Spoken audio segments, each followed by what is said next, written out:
Totality of the deep, the mere thought of an unconscious manifestation carried out with the beat.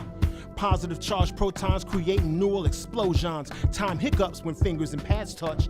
Dead air smiles because it knows what's coming. The countenance of the clock claps hands. The choreography of the knot slaps jams. And you be like, who made this? Vertebrae responding to the call so bad they make a B-girl curve the wall.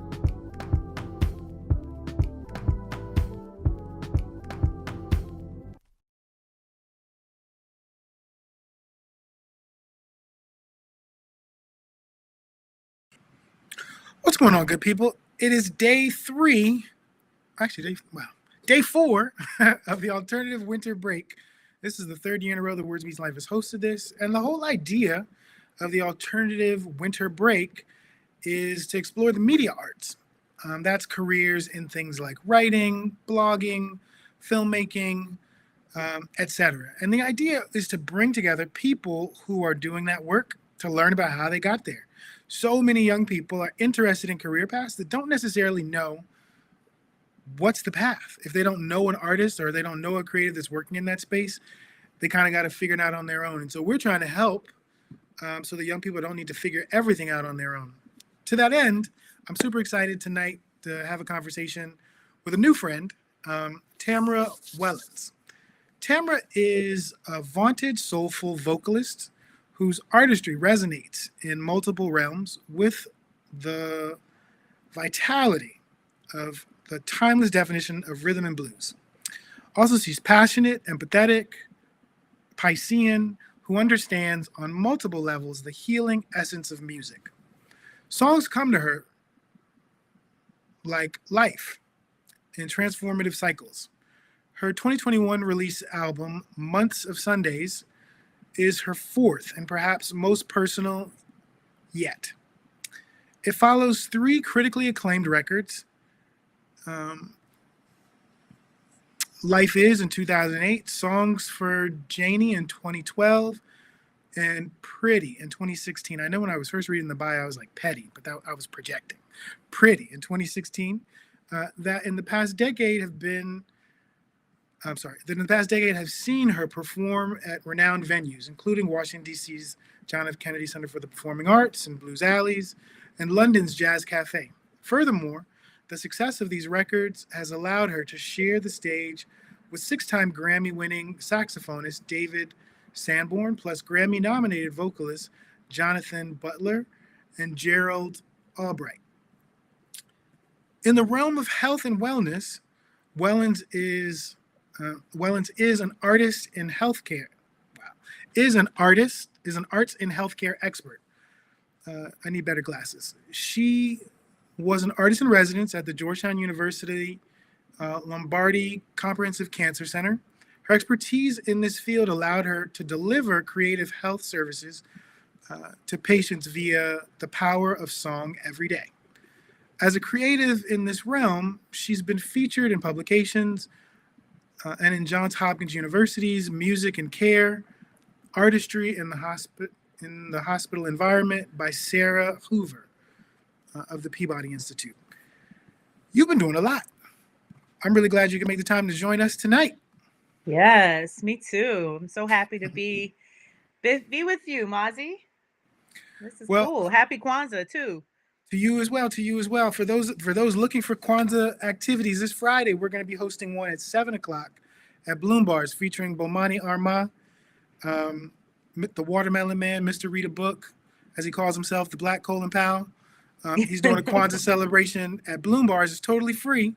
So Words Meets Life is a sponsor, so we'd encourage you to go. All you got to do is go to Eventbrite and get your tickets. So this is my 4th interview this go round, and I like to start them all the same way, just because I feel like learning what people know about their history, at least from my own experience, helps me understand what they're currently doing, how they see themselves in the tapestry of their own family, not just global history. So I love to ask my first question, being, who is the oldest ancestor that you are aware of? You don't have to know a ton about them, but just you're aware of their existence. Who's your oldest ancestor? My oldest ancestor that I'm aware of is Temperance Tempe Brown. She was born 1807. I'm sorry, 1805. Um, and our family goes back. I'm like 8th generation um, in Virginia. So I think I'm the 6th or 7th. So my family has done a wonderful job of keeping the history. I'm from Southampton County, Virginia. And so Ivor is the little town where I grew up. It has one stoplight. If you know people from Ivor, then more than likely, they're a relative or a friend of a relative. But yeah, my family, we go way back. And I'm really proud of it. My ancestors were the first Black voters in Southampton County, Virginia. And if you know anything about Southampton, you know about Nat Turner, and that's where he had led his infamous insurrection in 1831, which was the year that my great great great grandfather was born, 1830. So it's a lot of history there. A lot of my work, my whole life is really inspired by my family and that history. So I'm happy that you asked that question. And I could go on and on about it because honestly, the music that I've put out and the work that I do is really centered around, my family. And I would definitely like to go further because this is my 3rd year doing this. You are the person with the most knowledge of your family tree that I've ever talked to. Really? Yes, which is super inspiring. I wonder, do you know when your family, like what made your family decide that preserving that story of its lineage was important? Is there someone to point back to? Was that your parents or grandparents or even before that?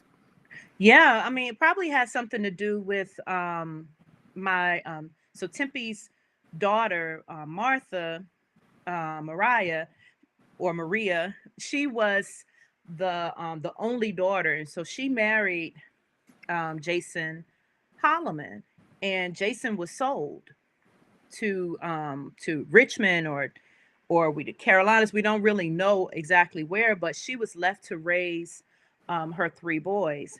And it doesn't say exactly like this is the reason why we kept our history, but I feel like it has something to do with the fact that she wanted to keep her family together and possibly even find her husband who had been sold, my great great great grandfather Jason. So it was Hack and Jim, 2 of the brothers that were the first voters in Southampton County because they were landowners. And they were so young. Of course, they were young boys. So she couldn't go and vote because she was a woman. She had to be encouraging them to do these things. Also, they were part of the first African American church in Southampton County, which is in our little town. It's a church called Gilfield Baptist Church. They were some of the first. They were of the founding members there as well. So I think it was like, pride. It was understanding, knowing who's who. Like that's something really was steeped in our like tradition. You have to know who's mama, who your cousins are really. And so I had a aunt, her name was Aunt B. She was our historian. So she kept the history, and a lot of our family members. I mean, we have a book called Over Home that a couple of our relatives decided to put together in a book form. At first it was Aunt B who just had the oral tradition. Then we wrote it up, and each family reunion, we would read it. And we would say who we were the daughters of or the sons of. So it was just like a few family members who knew the importance of keeping the history. And when Aunt B passed away, my sister became the historian of the family, the one who would always, keep the story going during our family reunions. And my mom she used to lead the family reunions and things like that. So, it was a lot of effort put into knowing who we were. That was like something we could stand on. Like knowing who you are. Even if we didn't have a lot, you knew whose child you were. That's powerful. It's powerful to Yeah. know. I'm glad you're able to share that story, to even tie your family legacy back to early voting and land ownership. Yes. These are powerful Yes. ideas that you were taught as a part of just being a part of your family, which is just powerful. Yes. I wonder, can you share a little bit that more recent history with your parents? Yeah. Who were they? And what if anything did they do for a living? Oh, thank you for asking that. I'm so I love my parents so much. My father and my mom, they have a very interesting story. They grew up around the same time. My dad was born in Newport News, Virginia. And his mother were gospel singers, and they moved to Ivor where they met my mom. He met my mom, and they went to school together. But they grew up as adults. After they got married, they worked together at a chemical plant in Hopewell, Virginia. And they spent their life, a lot of their life, like really connected with family and like big leaders in the community. Not necessarily on any type of like political platform or anything like that, but just, leaders, taking in children and being a part of the life in that small town.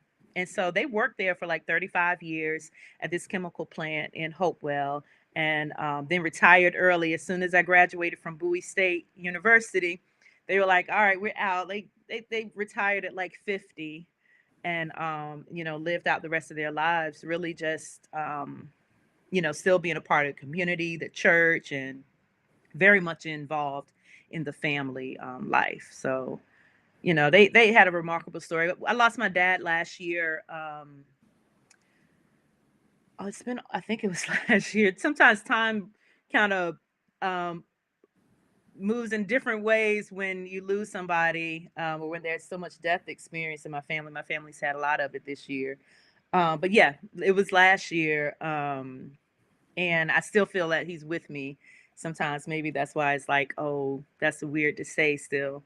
But he, he and my mom just very involved in life, like in they weren't passer-byers, just they came up here to Maryland. They still lived in Ivor, but anytime I have two other sisters, there were things happening. They were just 100%, involved in things that we had going on, and they had their own lives. Just a wonderful example of love as well, because they were married for like 54 years. Beautiful. Yeah. My condolences for the loss of your father, but Thank you. my gratitude that you still feel his presence and feel comforted. One of the other things I love to ask is when did creativity start? Because a lot of times, like especially for young people, the things that they create and that they do, unfortunately, more often than not, are either dismissed or invalidated. And so I wonder, when you think back over your life, what is your earliest memory of doing something creative, whether that was dance or fashion or music? What was your first creative memory? Well, I don't think I've ever been asked that question before, but because singing for me, I started very, very young, like 3 or 4 years old. They say I was singing before I was like talking. And it wasn't necessarily a creative thing to do. It was just something that I had a voice, and it's just something that I did. So I never looked at it as like, oh, this is creativity for me.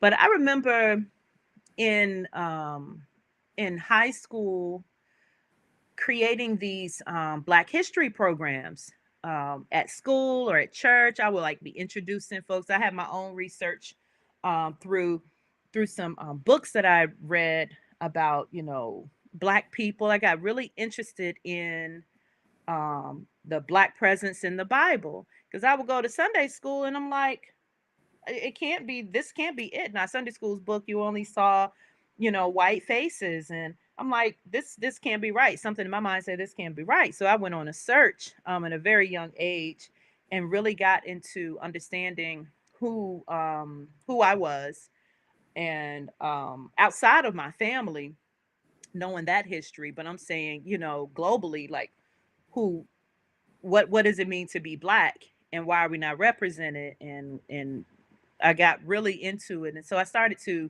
create these programs. It was like skits and drama and songs and poetry and like all of these things. And it kind of stayed. I was probably like 15 or 16 years old when I started doing this in church and in community. So I feel like I really exercised my creativity at that point.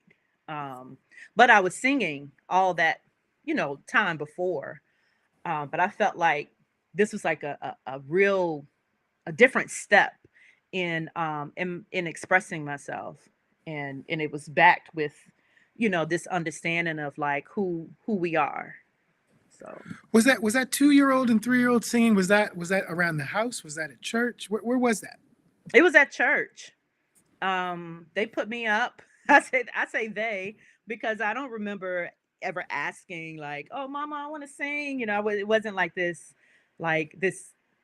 urge to just go and sing somewhere. I think it was my mom and dad recognized that I had a voice, and they encouraged me a lot to use it and to sing. "Oh, Tammy, sing because he lives." So I would go sing that in church. I also had a kindergarten teacher, Miss Joyce Bowers, who played piano a little bit, and she would always call on me to come up and sing in front of the class. I think she was grading papers, like while I was up singing for the class, keeping them occupied. But it worked, because I surely had no fear of getting up and singing anytime, It's interesting, because when I asked you about your earliest creative memory, you let us know about singing, and then you jumped all the way to high school. I wonder, you just gave me was usually my second question, which was how did that play out in school? And so you say, yeah. your teacher asked you to come up and sing in front of the class, but were there other opportunities for you to use your voice to sing or to talk about the things that you were concerned about in that school environment before high school? Was there anything in elementary or middle school? Yeah, there were some things. I had a fifth grade teacher who used to bring her guitar to school and play. So I was like, I don't know, that was different for our school. Also, I was a part of, you ever heard of 4-H? I have. So 4-H was really big in Southampton, and particularly in my town. I was a part of the club, and of course, people always look at 4-H. It was agriculture, of course. That was part of the a part of what that youth development program was about. So I had, we did the vegetable shows and the county fairs, all that stuff. But a part of it also were these talent shows that they used to have and competitions. So I was like 8, 9 years old, 10. This is all elementary age. And I was a part of 4-H, and I would go and compete in 4-H for the talent show. So there was a woman in my community, Miss Holloman, who she always signed me up to go compete. I was singing, I remember singing Jody Watley and Tina Marie, and in these talent shows for 4-H. They were way above what I should be singing about. Like, the topic was totally not appropriate, but it was something that I competed. I used my talent outside of school. Well, I was school age, but outside of school. And 4-H was like a very big part of my life, from elementary school on through high school, really. And did you end up going to college after high school? I did. I went Where'd you go? I went to Bowie. And you majored in, and what'd you major in at Bowie? I majored in elementary education. Yeah. So, but you couldn't keep me out of the fine arts department. I was not necessarily encouraged to major in music or voice or anything like that. I didn't even see that as a way for me to. I just knew that I would sing and that was a part of what I would do, but I kind of had this mindset of um, that wasn't a way that I would be making money, or that was not how what I would do for a living. So I had to choose something like education. Um, yeah, that's a whole book. We've got a little bit of time for a couple of those chapters because I'm curious. First Yeah. off, you're the fourth guest, Hmm. the fourth HBCU grad. This was not intentional. Yeah. And the second person from, well, the other person I had from Bowie is actually the director of the arts department. Yes, Teodros. Yeah. That's my brother. And so, what was it about elementary education? It just seemed practical, or was it those teachers that you had had along your own educational journey that were there to be of encouragement to you? What was it about Hmm. elementary education, you think? I mean, well, I did like teaching, and I started going in the direction of that. We had this group called, in addition to 4-H, we had Black Achievers. And I remember in Black Achievers in high school, I had to choose a career path. And I was like, oh, I'm already doing singing a lot, music and lot. Let me try something else. So I tried out teaching. I really enjoyed it. Yeah, I did have a lot of teachers who influenced me. Oh my gosh, so many teachers influenced me throughout my elementary, middle school, high school years. But it just never, I didn't have a frame of reference for what a career in music would be like outside of being like a church organist. Um, so it wasn't something that I could like I didn't see that as a path, as something that I could major in school. You know what I mean? Makes total sense. It's part of the Yeah. reason why we're doing this series is for people to Yeah. understand there's many paths to similar Yes. destinations. Yeah. So at what point did that belief in what was possible shift? Like what were the circumstances under which you decided that a career in the arts Hmm. would actually be viable and be able to provide for you and your family? It was actually when I came to this area, to the Washington D.C., Maryland, when I went to Bowie, and I saw people walking around with their instruments saying that they had a gig after school, or like, I'm like, a gig, like, what's that?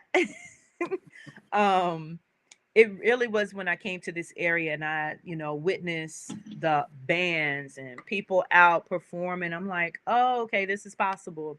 Or I went to some studios and I saw these studios, people owning their own studios and working out of engineering and producing. I had only seen like a little bit of that in like Virginia Beach, Norfolk area, even though, that's where Teddy Riley, Missy, Pharrell, a whole bunch of for Neptunes, a whole bunch of there's a lot of talent there, but I didn't see it for myself until I came to Bowie. And I got involved with the jazz band. Like I said, I was doing everything in fine and performing arts. And some of my professors were part of like bands and things that went out to do shows, bands that performed out. So I caught wind of that and I was like, oh, that's what I want to do. So how I did want a that work? gig. Did you change majors, or did you just get involved in the arts community while you maintained your education degree? How So did that work? I stayed in elementary education and I just was very involved in fine and performing arts. Um, and I did things where I could use my talent. I was actually Miss Bowie State '99, And my talent was singing. And I did things, everything was like related to music within my work. Even as a teacher, I came out, and I think arts integration had just started to kind of get, some, be talked about in public schools. So I was at Mount Rainier Elementary School, and we were one of the first schools that had like this arts integration program. I was like, yes, this is me. This is what I need to do. So I always kept music, and the arts, like right there, right beside whatever, other profession that I was doing. So for at one time I thought that I couldn't merge the two, but like I said, when arts and education and arts integration became like a buzzword and people were getting, funding was happening for it, I really knew then. I was like, okay, I don't have to separate these things. I can merge my interest in it all. Like, and that's what I've done, honestly, up until this point. So when did you graduate from Bowie? 98, 99.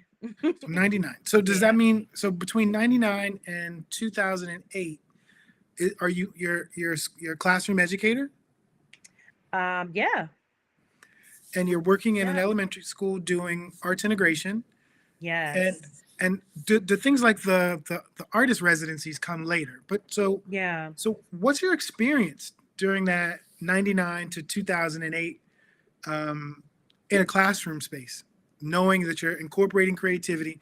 How is Right. that preparing you for this life that you're now living? One, it prepared me just in a real life way. I was able to purchase a home and have somewhere to stay. Like that, in a real life way, I had sustainable income.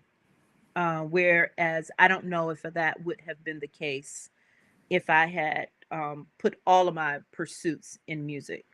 I'm not sure. Um, and I used that time, when I had my summers off. Guess what I did during my summer breaks? What? I went to Omega School for the Recording Arts and Science, and I studied production and music business. And I had I was raising a family by that time. I had my son very young. I was 24, still teaching, and I would take him in the stroller with me to my class, take him to the studio. I'm like, we in this. So in a real life way, it afforded me to be able to do some other things. So my summer breaks as a teacher, I used that, recorded, did music. So 2008 was my first full length project, but even before then, I was doing mixtapes. I was working with MCs, producers. I was singing on the hook. Whatever I could do, I was doing it when it came to music and creativity. Uh, um, it was a beautiful time. And looking back, it might have felt a little struggle between like, oh, I want to do music, but I'm teaching, and it was a little push and pull there. But looking back, it was a really I feel good about how I used my time, while I was teaching. Because I know a little bit about your knowledge of your family history, I wonder how big a role knowing your own family legacy of people who were responsible adults, who were someone's in the community, who had regular jobs that made a Yeah. difference, how much that played a role in you thinking that even though teaching wasn't necessarily your passion, it would be something you're good at and they could provide the resources you need, but at the same time, you could pursue a passion and let that passion grow to a point Hmm. where it could become your actual career. Like how much do you think like knowing who your family is impacted the way Yeah. you thought about what could be possible? Well, my grandmothers had a singing group. They were the Pritchett Gospel Sisters of Newport News. I mean the Pritchett sisters. It was a gospel music group of Newport News. I didn't know my grandmother, but I lived right beside my aunt. Her name is Aunt. her name's Corrine, and she played the organ. She sang alto. You know, I honestly don't know what her other profession was. I don't know what else she was doing, because by the time I got to know her, she had, she had aged some, but that was all I knew about her, is that she could sing. But my grandmother, I knew that she was a hairdresser, or a hairstylist, as they say now. But back then, she did hair. She was the candy lady, and sold candy and moon pies. So she was kind of an entrepreneur in her own right, while raising my dad, and being involved as a singer in the community. So I don't know, maybe it was a little bit there. I know one thing, I did have a lot of encouragement to continue singing, just from the community.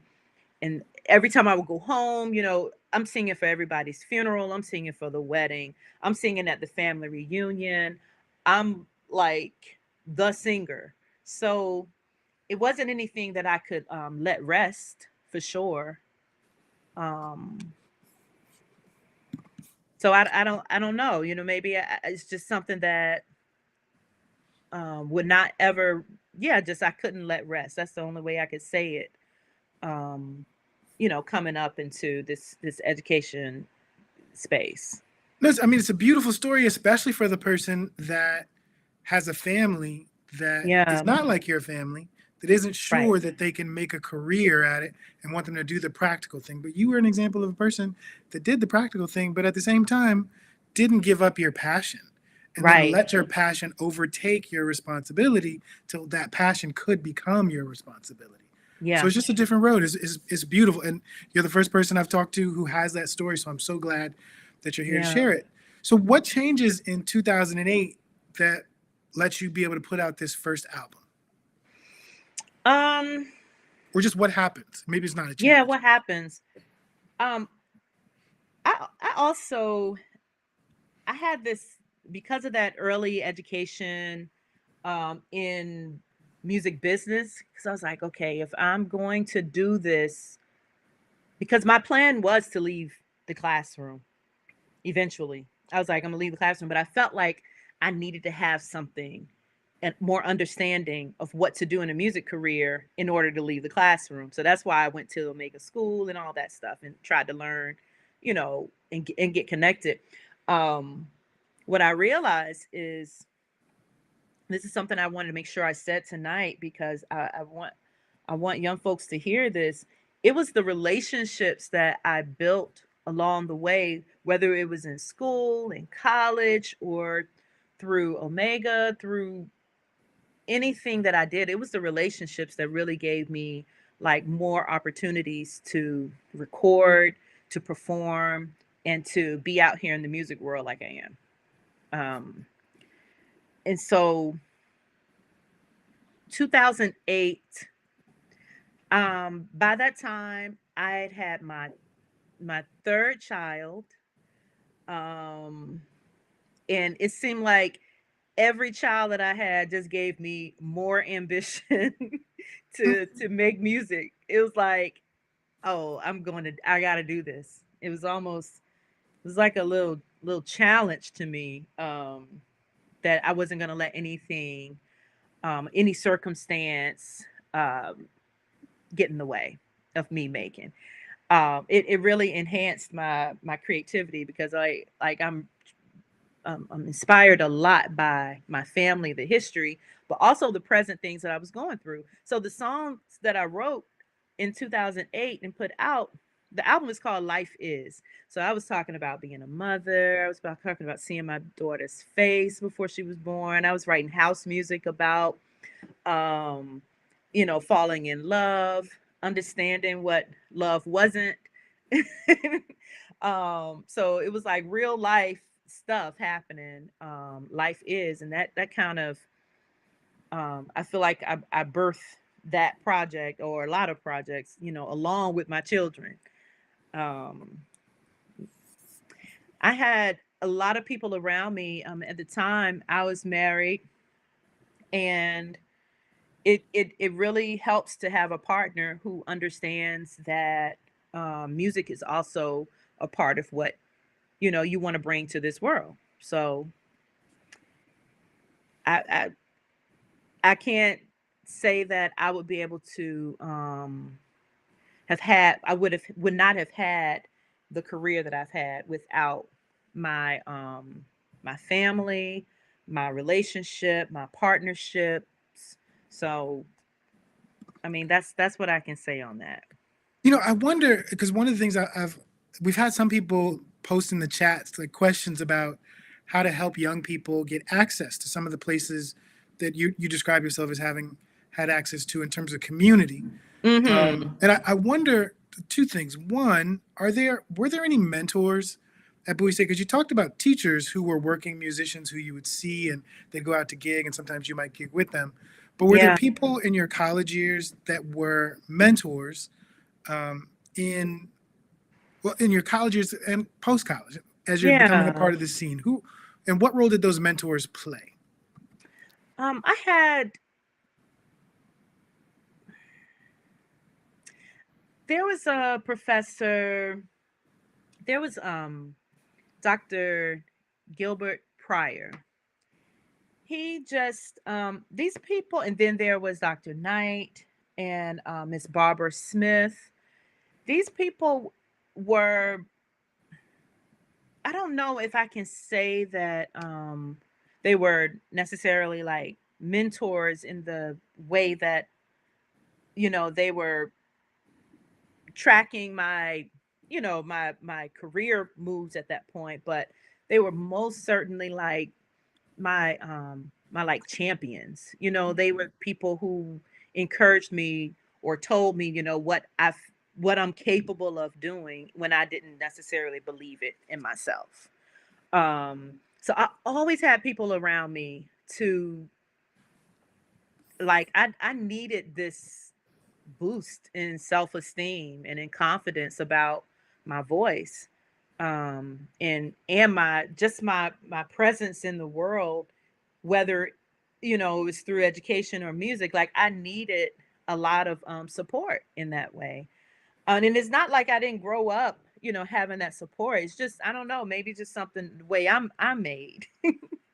That was a very important piece in my life, having people around me to say you can do something. Yeah. So we talked about the release of your debut album in 2008, Life Is, and in 2012 you released your second album, Songs for Janie. Can we talk a little bit about that album?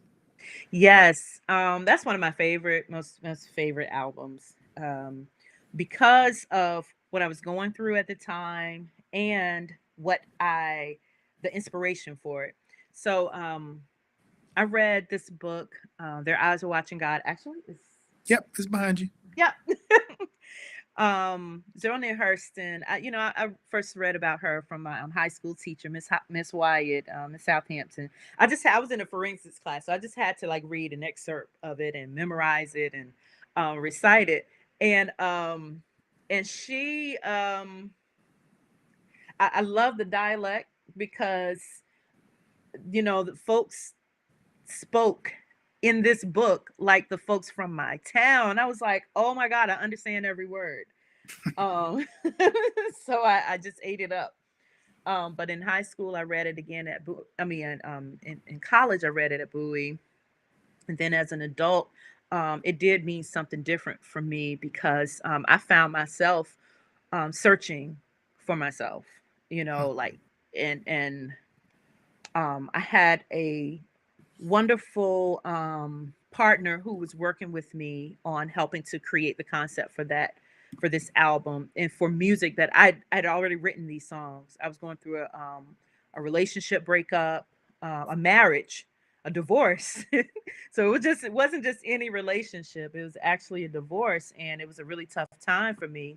And I poured myself into this work, so it became a healing space for me to create Songs for Janie. And I kind of had that character to live out some of my or to express, some of my deepest feelings about, things I was going through as a woman.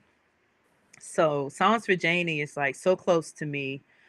So much so that I still produce. I hope we do a show of that. I created a theatrical concert based off of that album, and so I perform it, from year to year. I didn't last year. I think the last year was 2019 when I did a live theatrical performance. So it's something that will live for a long time because I take it to the stage as a theatrical show. I've had other people to take the show and perform it as well. Some students at Gallaudet.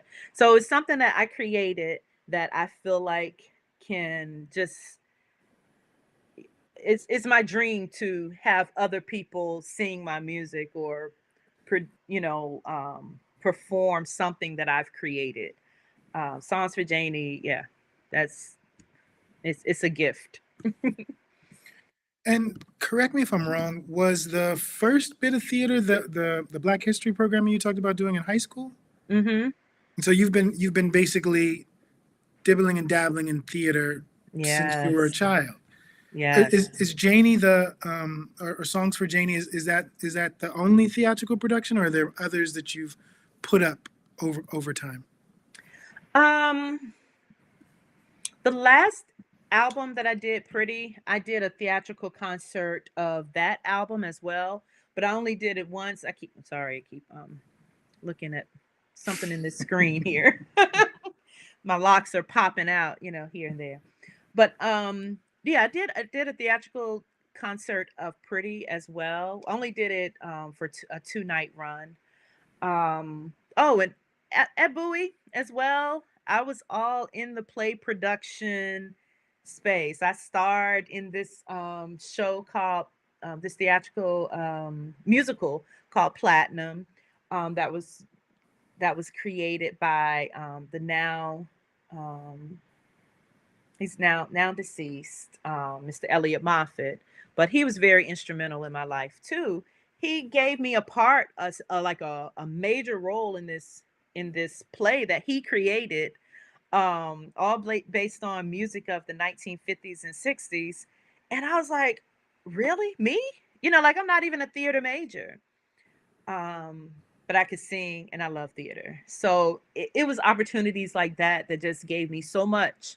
I didn't have to major in it in order to be involved in it. And people like, Professor Moffat, when they see something in you and people, and, believe it.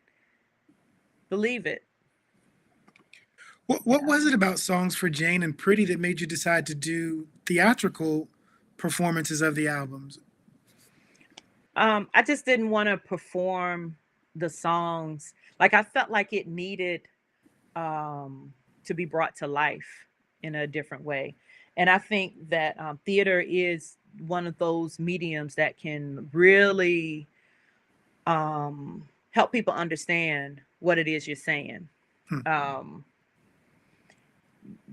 message, it gets in. I mean, the message is there, for the audience, but also I don't like to be bored with my own work. Like, so it was a challenge as well. It's like I wanted to be excited about what I was putting out there. So I wanted to do something that was different and exciting for me. So, I mean, that's a big piece of my creativity. Like I gotta love it and be in it and be excited about it. So that did that for me. That's what's up. Yeah. So the last date I gave you was 2016. So what happens after 2016 in terms of your own creative efforts? And at what point do you actually get affiliated with the DC chapter of the Recording Academy? Okay, I want to answer that question, but Mazi, I see somebody in the chat. Oh, you know Norma? Yes, I do. And I'm so glad that she said something, because she is actually a woman who has been a mentor in my life. I met her my first year teaching at Mount Rainier Elementary School, and we've been friends ever since. She's in Seattle, Washington now. So hello, Norma. So good that you're here. She has been very instrumental in my life. So I'm like thrilled that she's in the chat right now. So now I can't remember what the question was because I got all sidetracked seeing Norma. Oh, it's all good. I was just asking. So I know that because I read enough of the bio well enough to say that part of what you started doing was being an artist in residence, doing art therapy. So I'm just kind of asking what happens after 2016, and then at what point do you become affiliated with the Recording Academy chapter in Washington, D.C. and become its president? Okay, so as soon as I got put out my album 2008, back up. Before that, I went to this studio and I heard it was a board member from the Recording Academy. I was like, Recording Academy, DC chapter, like what is this? And you know, I was just a young artist recording in the studio, listening. There's a bunch of dudes in the booth, engineers and producers. I really didn't feel like I could be a part of that, honestly. But fast forward after I came out with my project and I had credits, you know, I'm always going to find out like how I can be a part of some type of organized effort or community, something that would help me get further, build more relationships, be in a network with people. That's kind of like one of my philosophies in life, is just to be a part of network. And so I realized I needed, you know, after I had the credits, I was able to be a part of the Academy. So I think I joined, it's been like shortly after that Life Is came out, I became just a member, not just a member, but I was a member. And later on, I kind of went back and forth between having my membership lapse, come back. You know, I was involved, but not super involved. Again, I have to say this. There were times where I felt like that was as far as I could go in that organization. Like just being a member was that was it. But something I'm not sure what it was, but I think it was me understanding who like who I was around. I saw people that I knew who were board members. So I said, you know what, I can do this. So I threw my hat in the ringer to become a board member. I became a candidate. I was voted in, and I really feel like I learned a lot about who maybe people see me as you know, people seeing me as a leader was a thing, because, you know, of course the membership has to vote on the board members, and then the board votes on the elected leaders. And long story short, you know, I served on the board for 3 years, and then I served as an elected leader for 3 years, and now I'm president of the Recording Academy DC chapter. So, how did I get there? Creating music and talking to people and building on those relationships to people that I met. I saw a path for myself, and I'm telling you, I love it because I like being a part of organizations. And I feel like I have a lot of community there. It's not a lot of places I can go to and feel like I'm in community with other like-minded folks who are recording music, you know, and putting it out, trying to do something more with their music, being super creative.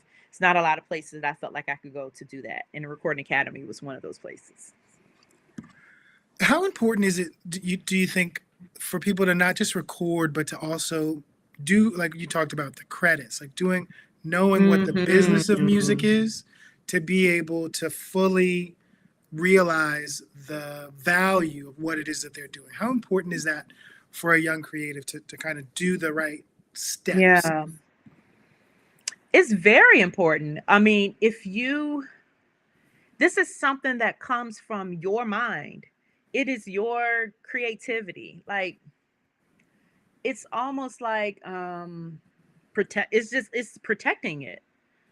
Not to mention monetizing and being able to um have some financial gain off of what you've put in. You invest in yourself when you record.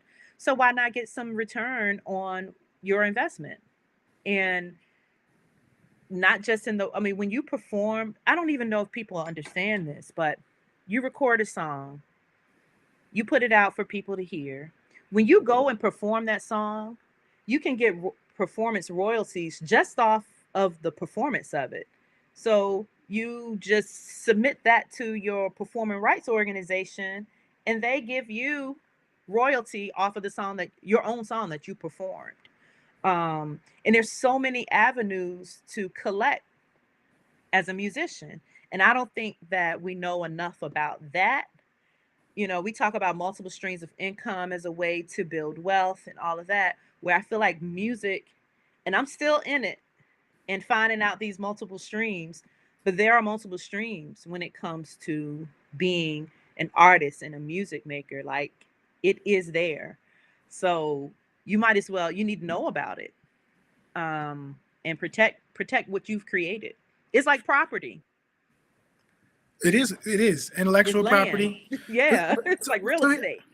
So do you feel like younger artists are more aware or less aware of kind of the road forward in a career in music? Is the road clearer for young people today than it was for you when you were contemplating it as a younger person? It could be clearer if you even know to look in that direction.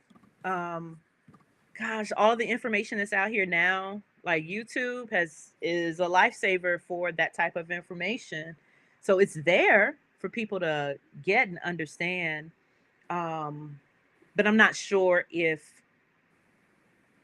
they know to even look in that direction for it yet.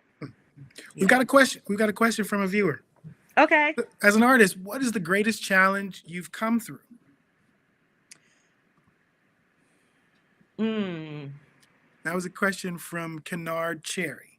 Yes, I know him very well. That's my husband.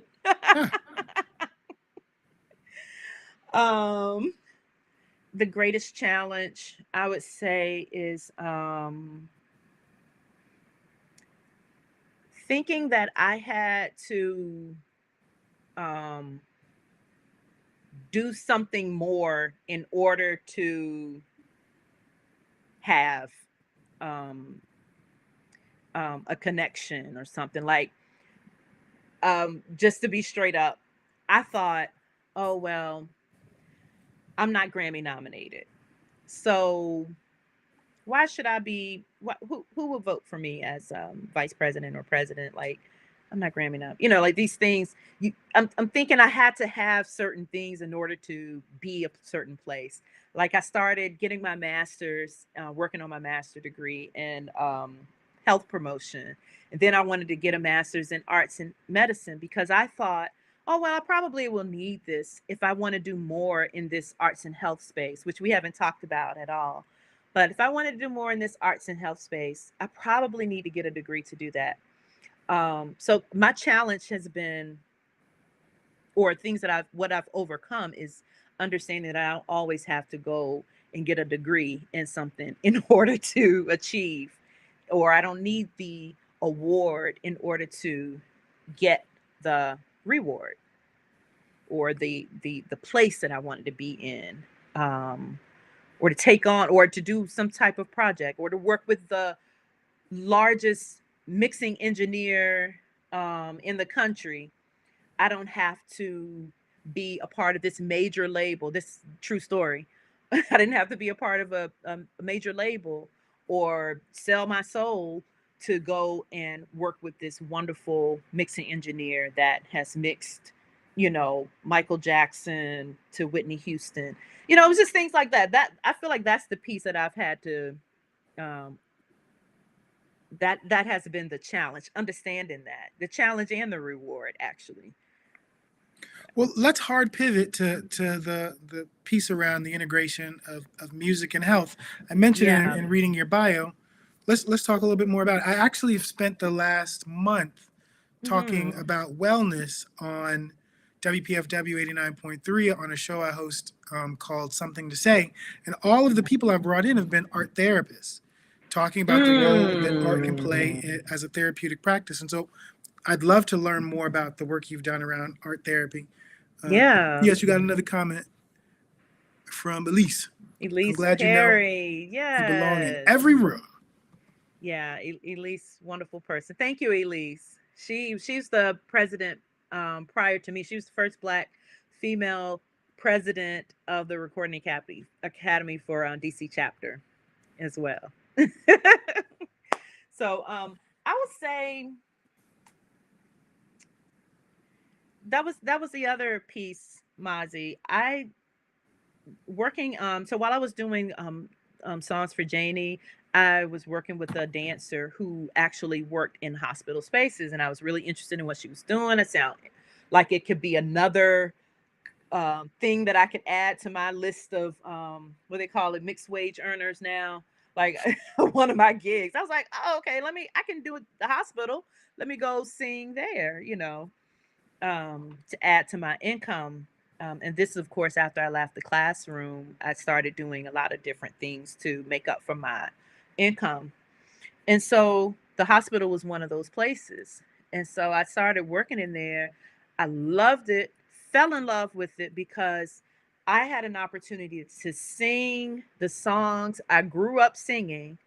And I didn't have any accompaniment. It was a cappella, just like I did when I was a little girl. And I was singing songs that people could relate to. They were hymns, they were jazz standards. Like I just fell in love with it. And I did that for 8 years. It wasn't every day 8 years. It was once a week. Sometimes it would be, twice a week. It was varied in my schedule. However, I thought that, okay, in order for me to get further in this career as an artist in residence, I had to go to school. And so I mentioned that a little bit, but I realized, but my experience gave me everything that I needed. My experience in working in the hospital space. Also, I did not go to school to be a therapist, a music therapist or art therapist, because that's not what I was doing. I was simply being a singer, an artist in a healthcare environment, which is very different from the work of art therapy. Mm-hmm. But it was very similar. But this is another place I want young folks to know, if it's something that you do and you have, the experience of it can sometimes be, and what you learn from that experience can be what you need to get you to the next step in, whatever you're trying to achieve. So there came an opportunity for me there was another hospital space, a Nova Shar Cancer Institute. They were opening up an artisan, a cancer center. That was my special area, singing in the cancer space. And this organization that's in DC called Smith Center for the Healing in the Arts, they needed a program manager. They needed someone to manage the program, the artists, that understood what it was to be an artist in a healthcare environment, because it's very nuanced. It's not like another gig, and there's some interpersonal skills that you need to have when you're working with people who are facing illnesses. So I applied for that job and I got it. And I've been working with them for the last 4 years and able to bring in other artists, other musicians, train them about, with being in that space and put them to work. So it's been a real sweet spot for me. I wonder, the idea of going into a space to perform for folks that are working on wellness, I wonder, what do you feel like you took from that experience? I think I understand what you gave, but what do you feel like you got out of that giving? And somebody else said this better. Did you feel like your songs helped heal people or comfort them? Yeah, absolutely. It's very much a reciprocating job. So, I'm walking into a space and I needed to really be well myself, like clear my mind, be open enough so that I can like be there for people. But I really ended up, especially at Georgetown, because it was more bedside, and I would sometimes see the same people from week to week. I got poured into a lot, meaning I got fed spiritually and emotionally a lot by being in those spaces. I would see people and not their illness. I would hear like how strong and resilient people were, even though they were laid in the space almost unable to move, some people. Or I did palliative care, so a lot of people were facing death, but they were so had so much to give to me, and I'm there to give them a service. But they were, it was very emotional and spiritual time, being in the space with people who were facing like illnesses and things, and to be with their families as well. Tamara, I gotta say, I feel honored to be in a city with a national treasure such as yourself. Thank you so much for spending this last hour. I feel like I need another hour. Time went by really fast. It's because you got a really rich story. I feel like if I was your manager, I would demand no panels for you ever. You got to be the only person there to talk. Do you want to share any info about the chapter for folks that might be interested? Yes, I do. I'd like to let you know that we have the Recording Academy has chapters all over this country, and we have a really robust chapter in Washington, D.C., and we'd love to invite people to be members. If you're a recording artist, if you've been putting music out there, check out, I think you can go to recordingacademy.com or Grammys.com and scroll all the way down to where it says membership and then DC chapter, and you can contact us. My name is Tamara Wellons. Our executive director is Sharon Ingram, and we love being a community with other music creators, producers, engineers, music professionals, managers, venue owners. There's there are three types of membership. There's the Grammy U. This is for your group, Mazi, Words, Beats, and Life. The youth who are out there. There's the Grammy U, where you can get mentoring through with another professional then you have the voting membership, then you have your professional members. So I want to invite you all to, check it out. Contact me. My website is tamarawellonsmusic.com. If you really want to get in touch with me, you can email me at info@herdreamsproductions.com. I'm just putting it out there for you. So I'm so honored to be speaking to you, Mazi. I love Words, Beats, and Life. And, I'm happy that you have this platform where you just killing it. I definitely appreciate you making the time, and we look forward to boosting it, sharing it with our students when they get back from winter break, and doing our own outreach to learn more about what's happening with the Recording Academy chapter here in Washington, D.C. Awesome. Thank you so much, Tamara. Thank you, Mazi. All right, everybody, that's day 4. We have one more day to go, and hopefully you join us tomorrow. Till then, maybe learn a little bit about the Academy, the program that we run. Enrolling in the Academy is really simple. You'll just go to our website, wblinc.org, www.www.www.www.academy. And when you get here, you'll see our main page and you can click enroll, and it'll take you to this form where you're just gonna fill this out. It'll take you about 5 minutes. Once you submit this, you're enrolled in the Academy and you'll receive an email from me so you can pick the classes you'd like to take and join our Academy family. So we're an after-school program rooted in hip hop. So we have a bunch of classes that you may find interesting. You can go right to our website and go to our classes tab, and you'll see some of them, from performing arts like hip hop theater, spoken word, hip hop dance, some of our business classes that are like a boss and walk it like I talk it, which would be more arts management and entrepreneur based. And then we also have things like our music classes, emceeing and rapping and beat production and DJing. You can go to wblinc.org/academy to enroll.